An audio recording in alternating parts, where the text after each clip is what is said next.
Hello guys, good morning. Myself A.K. Singh and you are watching Future Zone Classes. Future zone classes के इस platform पे आज हम लोग 12th फिजिक्स में बायोट सेवर्ट लॉ का एप्लीकेशन पढ़ने वाले हैं। तो आप लोग वीडियो को पूरा देखें, बारीकी से देखें, न्यूमेरिकल सेशंस हैं, क्लासेस ढंग से समझ आएंगी। बायोट सेवर्ट लॉ क्या होता है पढ़े हैं। बायोट सेवर्ट लॉ का पहला एप्लीकेशन हम लोगों ने किया था कि किसी भी current carrying wire straight shape में हो तो उससे आर डिस्टेंस पर जाकर के कितना मैग्नेटिक फील्ड बनता है। न्यूमेरिकली डायरेक्शंस देखने के लिए राइट हैंड थंब रूल हम लोगों ने पढ़ रखा है। तो एक बार रिमाइंड करें क्लास फटाफट से। अगर कोई करेंट कैरिंग वायर है जहां से आई करेंट फ्लो हो रहा है आर डिस्टेंस पर जाकर के, जहां पर इसके एक्सट्रीमिटीज अल्फा और बीटा एंगल बना रहे हैं, तो मैग्नेटिक फील्ड हमने क्या निकाला था, mu naught by 4 pi I by R into sine alpha plus sine beta. इन्हीं चीजों पर काम किए थे। इसमें अलग अलग केस डील किए थे कि अगर ये वायर इनफाइनाइट लेंथ का हो जाए, इनफाइनाइट लेंथ के हो जाए मतलब अल्फा और बीटा 90 डिग्री हो जाएगा, उस केस में वैल्यू बन जाएंगे साइन 90 प्लस साइन 90 और फाइनली वैल्यू निकाल के आया था mu naught by 4 pi 2 I by R. यह है करेंट कैरिंग वायर अगर इनफाइनाइट लेंथ के हो तो उसके कारण magnetic field intensity R distance पे अगर वायर से आई करंट फ्लो हो रहा हो तब। अब हमें इन्हीं सब चीजों पे क्वेश्चंस लगाने हैं न्यूमेरिकली कि न्यूमेरिकल्स कैसे लग रहे हैं। उठाते हैं क्वेश्चंस, फटाफट से देखते हैं क्वेश्चंस कैसे बनेंगे। Let's see. फर्स्ट क्वेश्चन कुछ ऐसा फिगर दे रखा है, फिगर के मतलब को समझेंगे। क्वेश्चन कुछ ऐसा दे रखा है, यहां क्रॉस किया, यहां डॉट किया, यहां पर एक पॉइंट दिखा रहा है M और यहां पर एक पॉइंट दिखा रहे हैं N, और यहां क्रॉस करके ऐसे लिख रहा है I1 और यहां डॉट करके ऐसे लिख रहा है I2। इस फिगर का मतलब क्या हुआ? इस फिगर का सिंपल सा मतलब है, यहाँ पर एक करंट कैरिंग वायर है ऐसे इस शेप में जिसमें करंट अंदर की तरफ जा रही है, और यहाँ पे ऐसे वायर है जिसमें करंट बाहर की तरफ आ रहा है। एक बार हम पूरा क्वेश्चन पढ़ देते हैं, गौर से देखेंगे। The figure represents the cross section of a long straight wire. Calculate the magnetic field induction at the point P and M। Sorry, यहाँ पर पॉइंट P दे रखा है, at point P and M if I1 is equals to 1 ampere and I2 is equals to 3 ampere। इस question में given data जो है वो देखेंगे। I1 है 1 एम्पियर, I2 है 3 एम्पियर। इस पॉइंट का नाम इन्होंने A दे रखा है, इस पॉइंट का नाम C दे रखा है। फिर कह रहा है, ये फिगर में दिखा रहा है, ये पॉइंट 2 मीटर पे है, 6 मीटर पे है, 4 मीटर पे है। ये डिस्टेंस 2 मीटर है, ये डिस्टेंस 4 मीटर है, और ये डिस्टेंस सॉरी ये 6 मीटर है, ये 6 मीटर है, और ये डिस्टेंस 4 मीटर है। इतना ये क्वेश्चन नंबर है एम करीम का 18 पेज नंबर 550। डाटा देख लीजिएगा, यही पूरा फिगर है। अब गौर से आप देखोगे, हमें पॉइंट P और पॉइंट M पर निकालना है। दो करंट कैरिंग वायर है, एक में करंट ऐसे अंदर जा रहा है, दूसरा में करंट ऐसे बाहर आ रहा है। यही फिगर है। अब इस फिगर में एक चीज देखोगे, करंट इसमें अंदर की तरफ जा रहा है, तो पॉइंट P पर मैग्नेटिक फील्ड इंटेंसिटी किधर की तरफ होगा? नीचे की तरफ। देखो गौर से, मैग्नेटिक लाइन ऐसे बन रहा है, इस पॉइंट पर फील्ड होगा नीचे की तरफ। यहाँ पर करंट बाहर की तरफ है, फिर से फील्ड घूम के आएगा नीचे की तरफ। मतलब P पॉइंट पर A के कारण और C के कारण दोनों फील्ड कहाँ है? डाउनवर्ड है।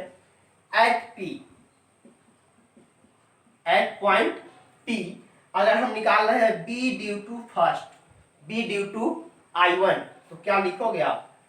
Mu naught by 4 pi, infinite length का वायर है, 2I1 बाई R1। सॉल्व कर दो। म्यू नॉट बाई 4 पाई मतलब 10 पावर -7 इंटू 2 इंटू I1 है 1 एम्पियर, और बाई R1 आपको दिख रहा है A से P पर, यहाँ पर डिस्टेंस कितना है? 2 मीटर। Means 10⁻⁷ Tesla. डायरेक्शन देखोगे, अगर ये डायरेक्शन किधर दिखा रहा है, डाउनवर्ड, नीचे की तरफ जस्ट फील्ड ऐसे आएंगे नीचे, इतना टेस्ला डाउनवर्ड। यहाँ इनवर्ड और अपवर्ड नहीं लिखोगे, क्यों? इनवर्ड कब होता है? जब प्लेन में अंदर होते, प्लेन से बाहर निकलते। यहाँ पर फिगर डायरेक्टली ऐसे, अंगुली ऐसे नीचे की तरफ आ रहा है, फील्ड इसमें डाउनवर्ड है, और इसमें करंट चूंकि बाहर है तो इसका भी फील्ड पी वाले पर डाउनवर्ड ही पड़ रहा है। चलिए एट पी पर B1 निकाल लिए, वैसे ही B2 निकालो।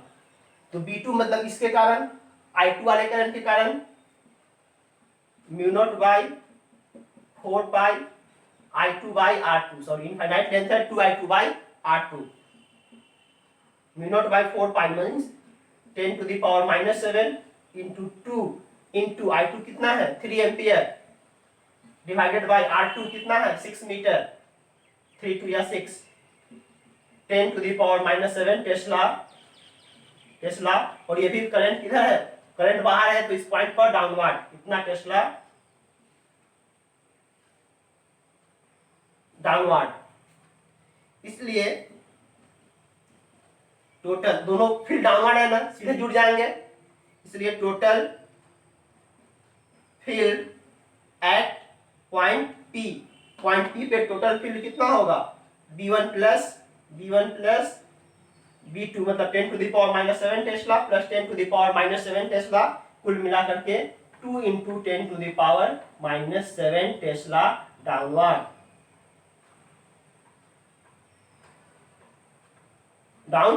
Clear? I hope questions step by step ढंग से समझ रहे होंगे।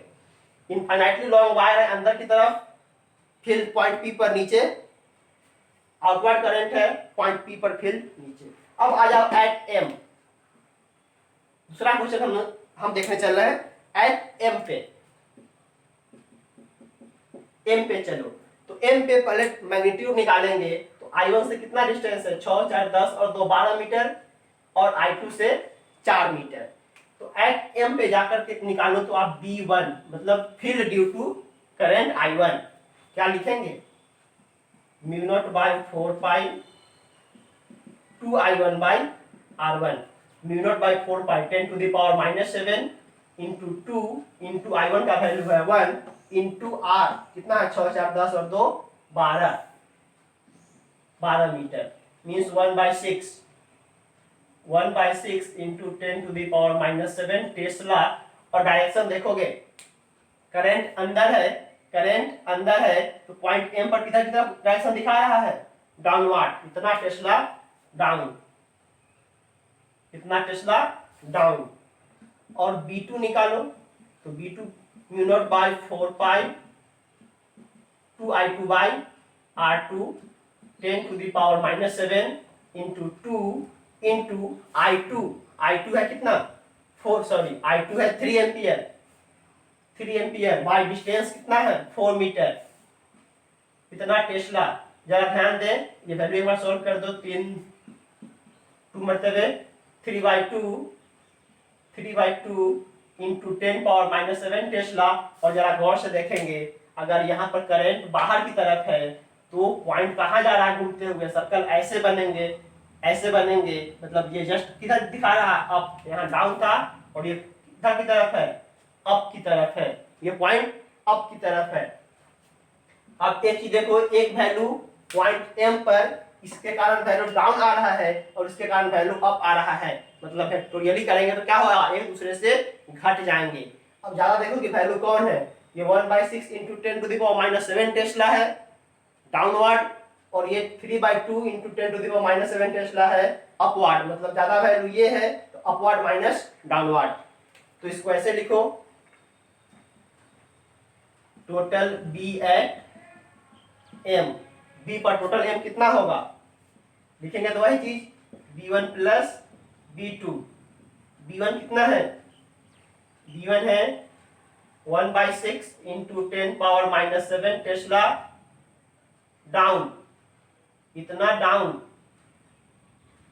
अब प्लस B2 कितना है, B2 है 3/2 इंटू 10⁻⁷, और ये है वैल्यू अप। तो तो ये अप है और ये डाउन है, मतलब फाइनली ये क्या होगा, घट जाएगा।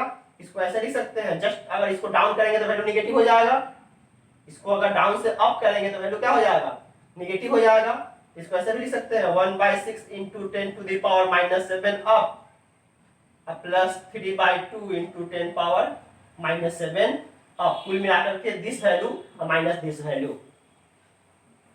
तो 10⁻⁻7 कॉमन निकाल लो, तो 3/2 माइनस 1/6 इतना टेस्ला अप।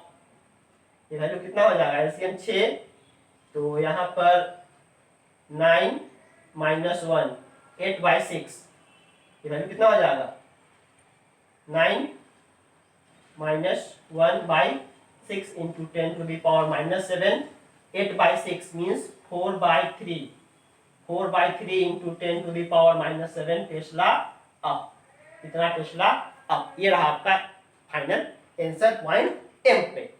क्वेश्चंस में वही करने हैं, अप एंड डाउन डायरेक्शन देखने हैं, केवल आप मैग्नीट्यूड निकाल के नहीं जोड़ सकते हो, वेक्टर क्वांटिटी जोड़ रहे हो, नोट करो फास्ट।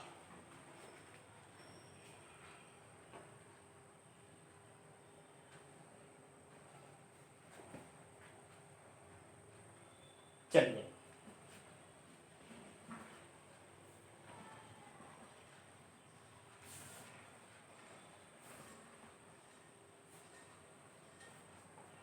एक और क्वेश्चन देखोगे आप, हम क्वेश्चन नंबर 20 पढ़ रहे हैं, क्वेश्चन थोड़ा लंबा है।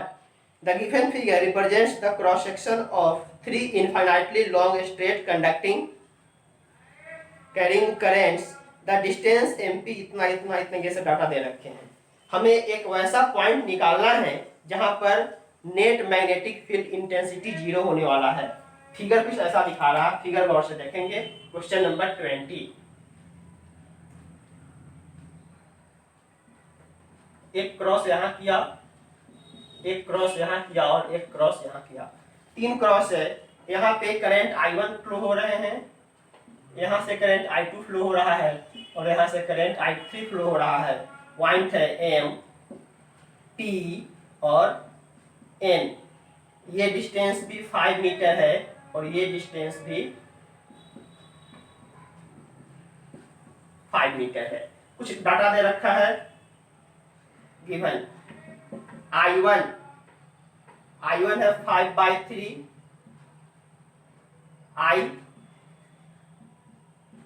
I2 है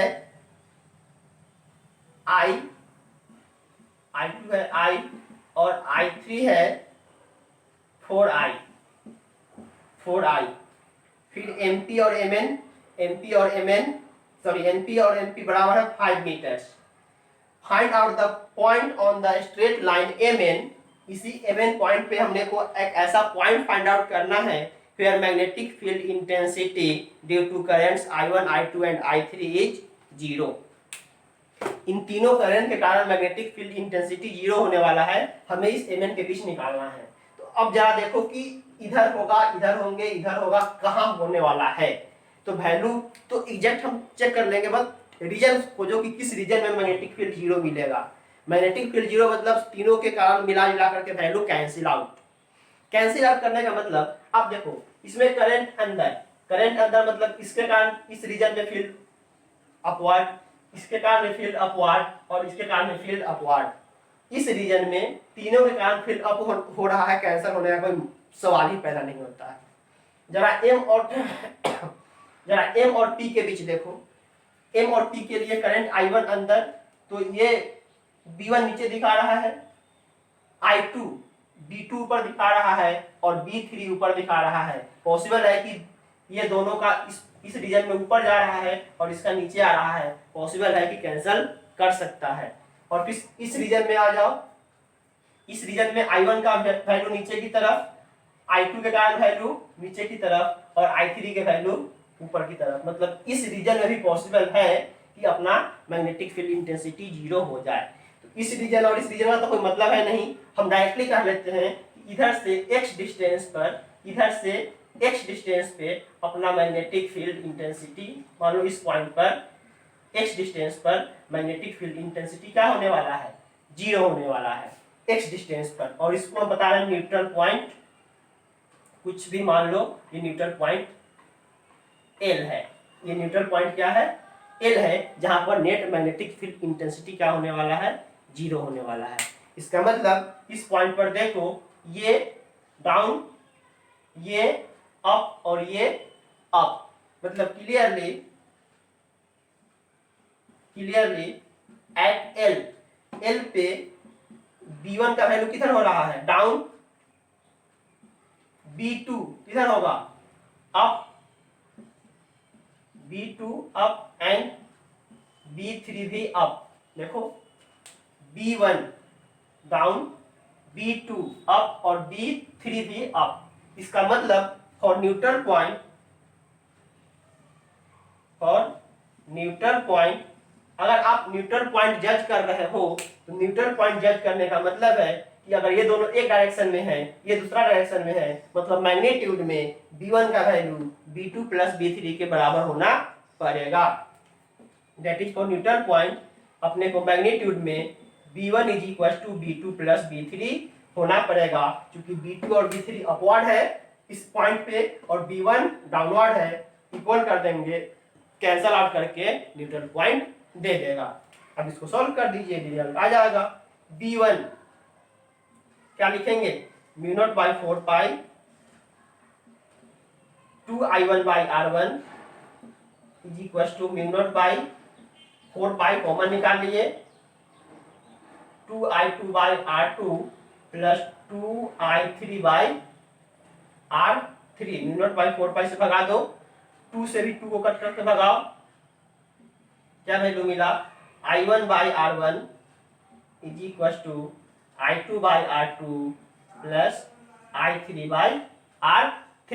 यहाँ पर सेंस आना चाहिए कि क्यों हम B1 को B2 प्लस B3 से कर रहे हैं। डायरेक्शन जज करने के बाद ये आ रहा है नीचे और ये करंट अंदर है, तो इसका डायरेक्शन ऊपर और इसका डायरेक्शन ऊपर, मैग्नीट्यूड में बराबर कर दिए, डायरेक्शन अपोजिट है, कैंसिल आउट करके न्यूट्रल पॉइंट 0 का कंडीशन होल्ड हो जा रहा है। अब इसको सॉल्व करो। I1 कितना है, 5/3I, 5/3I बाई R1 देखो कितना माने हो आप, x। I1 से x डिस्टेंस पे आपने मान रखा है मैग्नेटिक फील्ड इंटेंसिटी 0 वाला, इज इक्वल टू यहाँ पे I2 कितना है, I डिवाइडेड बाई, ये वैल्यू पूरा 5 था, इधर से x लिए हो तो ये वैल्यू कितना हो जाएगा, 5 माइनस x प्लस यहाँ पर आ जाओ I3 कितना है, 4I डिवाइडेड बाय, ये वैल्यू कितना हो जाएगा, इस पॉइंट से ये पूरा वैल्यू कितना है 10 और ये कितना है x, तो ये वैल्यू कितना हो जाएगा 10 माइनस x।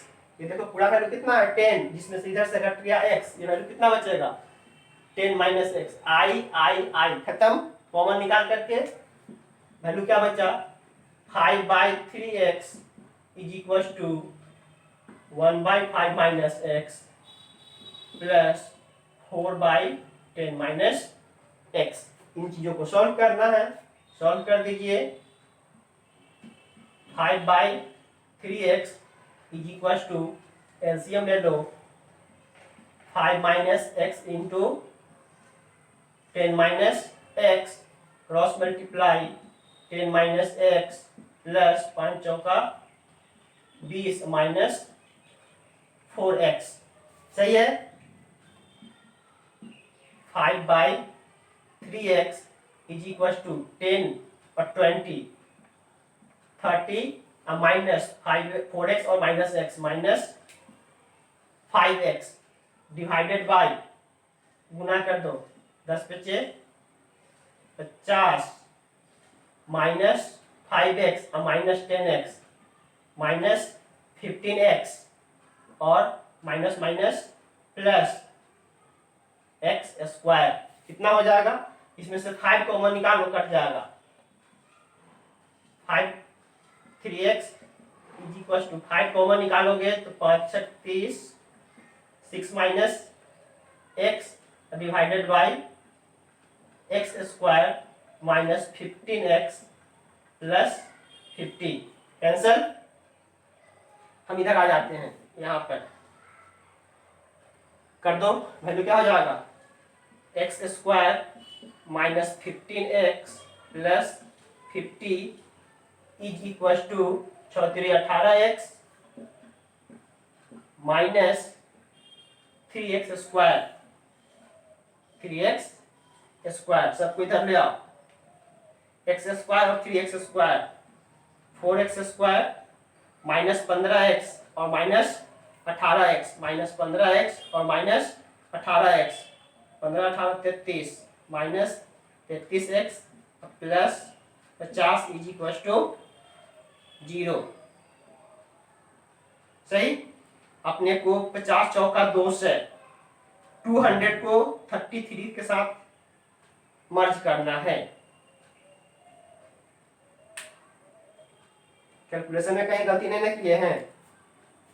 x तो 5/3 x, I2 है I, ये 5 माइनस x, I3 है 4i और ये पूरा है 10 माइनस x, तो 10 minus x, 5/3x, 1/5 minus x, 4/10 minus x, 5/3x, 10 minus x, 5 चौका 20 minus 4x, 5 minus x, 10 minus x, 5/3x, 20 10 30, 4 1 5, 10 5 50 minus 5x minus 10x minus 15x plus x square, 5 common निकालेंगे तो 6 minus x cancel, x square minus 15x plus 50 is equal to 6 3 18x minus 3x square, 3x square 4x square और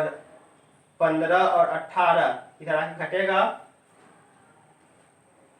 18 10 28 5 33x और plus 50 बराबर 0। 50 चौका 200, 200 को factorise करूँ तो 200 2 100 2 50 2 25, हाँ आ गया, 2 दूनी 4 दूनी 8, 25 गुने 8 और 25 8 33 निकल गया। 4x square plus 8x sorry minus 8x minus 25x plus 50 is equal to 0। यहाँ से क्या निकल जाएगा, 4x कॉमन निकाल लेंगे, x माइनस 2 और माइनस 2 कॉमन निकाल लेंगे तो सॉरी माइनस 25 कॉमन निकाल लेंगे तो x का वैल्यू आ जाएगा x minus 2 is equal to 0। तो यहाँ पे क्या हो जाएंगे, x minus 2 into 4x minus 25 is equal to 0, that is x का वैल्यू एक आ जाएगा 2 मीटर और 25/4, 25/4 6 चौका 24 और 25/4 मीटर। यही दो आंसर आएंगे। x का वैल्यू या 2 मीटर पर होगा, नहीं तो 25/4 मीटर। 25/4 मतलब 6 पॉइंट समथिंग मतलब इस रीजन में खुद ब खुद वो क्रॉस कर गया, कर गए ना। तो यही अपने पास न्यूट्रल पॉइंट निकालने का कंसेप्ट है। न्यूट्रल पॉइंट निकालने के लिए एक्चुअली हम लोग फंडा यही लगाए हैं। गौर से देखोगे, फंडा में जज करना है कि किस रीजन में न्यूट्रल पॉइंट जाएगा। इधर पॉसिबल नहीं है, सबके सब अपवर्ड है, इधर पॉसिबल नहीं है, इस रीजन में सबके सब डाउनवर्ड आएंगे।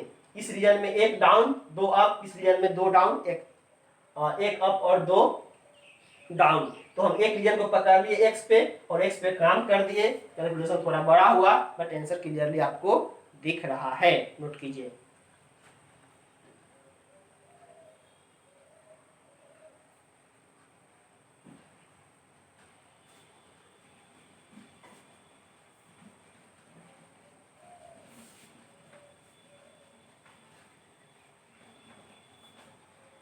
चलिए एक और क्वेश्चन उठाते हैं, थोड़ा इस क्वेश्चन के बारीकी को समझेंगे।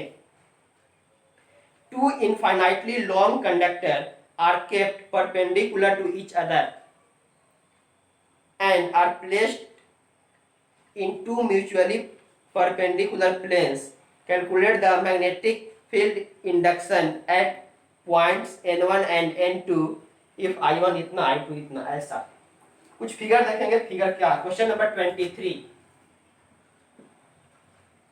एक करंट कैरिंग वायर ऐसा दिखाया, ये डॉटेड लाइन एक करंट कैरिंग वायर ऐसा दिखाया और ये कह रहा है कि इनफाइनाइटली लॉन्ग है, तो मतलब एक वायर ऐसा है और दूसरे वायर को ऐसे किया, यहाँ पर करंट फ्लो करवा रहा है I1 और दूसरे वायर को आप यहाँ दिखा दिया वो ऐसे, मतलब दूसरा वायर ऐसे है जिसमें करंट फ्लो हो रहा है I2। यहाँ पर पॉइंट दिखाया है एक N2 और एक पॉइंट इधर दिखाया है N1। फिर कुछ वैल्यू दे रखा है, गिवन डाटा देखो आप, गिवन डाटा में देखा रखा है I1 है 2 एम्पियर, I1 है 2 एम्पियर, I2 है 3 एम्पियर, AN1, ए पॉइंट यहां दिखाया हुआ है AN1 और AN2 बराबर है 0.01 मीटर एंड AC है 0.02 मीटर। सी पॉइंट कहाँ है, यहाँ पर। इतना स्पेसिफिकेशन दिया हुआ है। अब गौर से देखोगे ये दोनों वायर दो अलग अलग प्लेन में है, एक वायर जस्ट ऐसे करंट फ्लो करा रहा है और दूसरा वायर ऐसा है। गौर से देखेंगे ये और ये, हम किसी एक पॉइंट के लिए कैलकुलेट कर रहे हैं, दूसरे पॉइंट के लिए खुद ब खुद कैलकुलेट करोगे।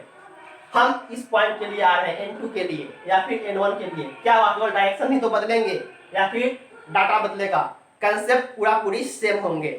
सही, हम डिस्कस कर रहे हैं यहां पर कहो हम चलो N1 पर ही निकाल देते हैं। एट N1 के लिए अगर आप B1 देखते हो, B1 तो B1 देखो तो पहले करंट ऊपर की तरफ फ्लो हो रहा है, कहां आ रहा है N1 पर पॉइंट आउटसाइड, तो B1 का वैल्यू क्या लिखोगे, इनफाइनाइट लॉन्ग वायर है ना, mu naught by 4 pi 2I1 by R1 means 10 to the power minus 7 into 2 into I1 का वैल्यू है 2 ampere divided by R1 means N1A का वैल्यू है 0.01 मीटर, 0.01, इतना टेस्ला। और डायरेक्शन देख लो, डायरेक्शन आउटवर्ड, कितना टेस्ला आउटवर्ड। सॉल्व कर दो इसको, ये कितना हो जाएगा 4 इंटू 10 टू द पावर, 100 से ऊपर 100 से नीचे, वैल्यू कितना हो जाएगा -5 tesla outward. 4 into 10 to the power -5 tesla outward. And B2 निकालो, B2 मतलब करंट ऐसे है, गौर से देखेंगे करंट इस बार ऐसे फ्लो हो रहा है, करंट अंदर की तरफ ऐसे है, तो इस पर करंट अगर अंदर है तो फील्ड कैसे होगा, ऊपर।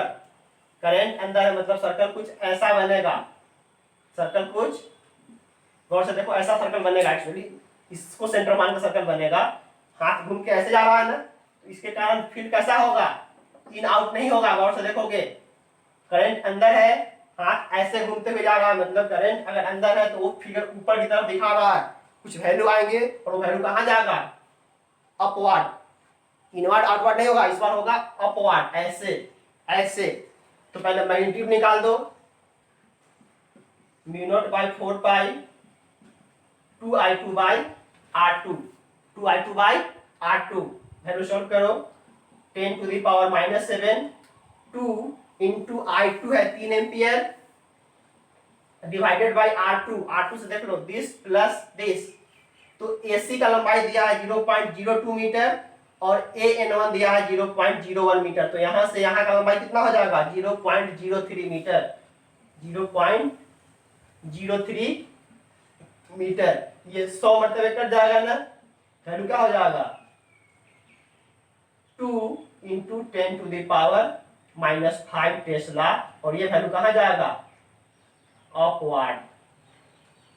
यहाँ इनवर्ड और आउटवर्ड नहीं जाएंगे, करंट अगर अंदर है इनवर्ड तो वैल्यू आ रहा है इस पे अपवर्ड, मतलब इस डायरेक्शन में आ रहा है B2 और जस्ट बाहर की तरफ ऐसे आ रहा है B1, मतलब एक फील्ड ऐसे है और दूसरा फील्ड ऐसे है 90 डिग्री पर, ये अपवर्ड, मतलब ये फील्ड और एक फील्ड अपने पास कैसा है आउटवर्ड और एक फील्ड कैसा है अपवर्ड। आउटवर्ड और अपवर्ड कितना एंगल पर है 90 डिग्री पर। ये दो वेक्टर आपस में 90 डिग्री पर है, इसको 90 डिग्री पर एक्ट करवा देंगे। ये रहा आपका B2 का मैग्नीट्यूड। अब इसको सिंपल जोड़ पाएंगे, 0 पर है नहीं, 180 पर है नहीं। ये दोनों वेक्टर आपस में कैसे है 90 डिग्री पर, एक है बाहर की तरफ और एक है ऊपर की तरफ, 90 डिग्री एंगल है। क्या होगा over root x component square plus y component square. जब दो वेक्टर आपस में 90 पर एक्ट होता है तो रिजल्ट क्या बनता है over root a square plus b square. इसलिए नेट फील्ड एट n1 तो क्या हो जाएगा over root b1 square plus b2 square. b1 square plus b2 square क्यों कर रहे हैं, दोनों वेक्टर आपस में परपेंडिकुलर वेक्टर है, वैल्यू डाल दो और सॉल्व कर दो। Means 4 into 10 to the power -5 का square plus 2 into 10 to the power -5 का स्क्वायर। -5 का स्क्वायर तो बाहर आ जाएगा, 10 टू द पावर -5 का स्क्वायर ये आ जाएंगे। देन यहाँ पर आ जाएगा 16 plus 4 over root 20 over root 20 into 10 to the power -5 over root 20 into 10 to the power -5 tesla. यहाँ कोई डायरेक्शन नहीं दिखा पाओगे, एक बाहर की तरफ और एक ऊपर की तरफ, कितना टेस्ला। इसको सॉल्व कर लो, जो वैल्यू आएगा अपना आंसर होगा। मीन्स 4 पॉइंट समथिंग में आंसर जाएगा, 4 पॉइंट समथिंग। आंसर देख लो कितना दिखा रहा है।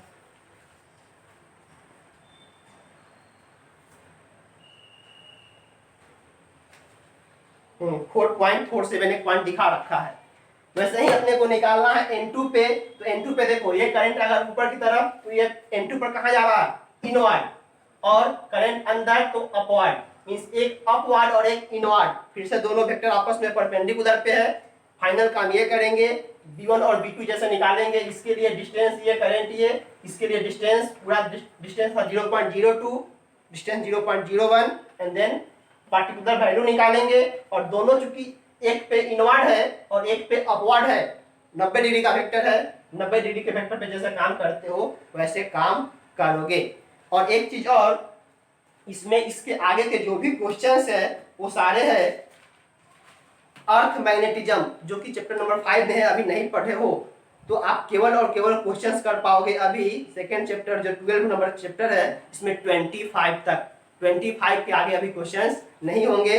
अर्थ मैग्नेटिज्म जब पढ़ोगे तब होगा, और चैप्टर नंबर 5 में पढ़ने हैं तो 25 तक क्वेश्चंस करके लीव कर दोगे।